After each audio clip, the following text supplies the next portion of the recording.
გამარჯობა, დღეს 14 აპრილია. წარმოგიდგენთ 10 ყველაზე ცნობილ ადამიანს, რომელიც ამ დღეს დაიბადა.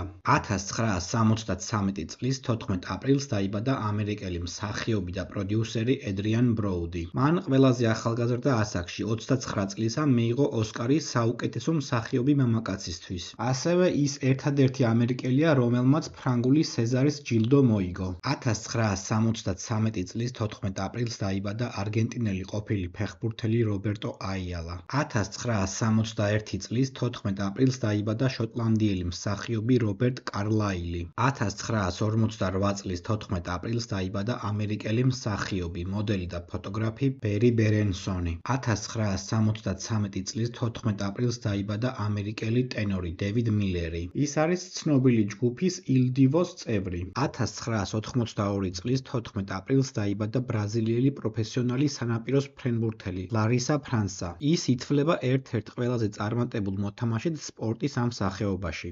1996 წლის 14 აპრილს დაიბადა ამერიკელი მსახიობი და მომღერალი აბიგეილ ბრესლინი. 1988 წლის 14 აპრილს დაიბადა ფრანგი ფეხბურთელი ენტონი მოდესტე. 1993 წლის 14 აპრილს დაიბადა ქართველი ყოფილი კალათბურთელი ნიკოლოზ ცქიტიშვილი. ის იყო ერთ-ერთი პირველი ქართველი, ვინც NBA-ში ითამაშა. 2002 წლის NBA-ის დრაფტზე 19 წლის ასაკში დენვერ ნაგეტსმა იგი მეხუთე ნომრად აიყვანა. იმ დროისთვის ეს იყო ერთ-ერთი ყველაზე მაღალი არჩევანი ევროპელი მოთამაშისთვის. 1951 წლის 14 აპრილს დაიბადა ქართველი ძიუდოისტი, საბჭოთა კავშირის სპორტის დამსახურებული ოსტატი ფარნაოზ ჩიკბილაძე. დააკომენტარე შენ რომელი ცნობილი ადამიანი იცი, რომელიც ამ დღეს არის დაბადებული.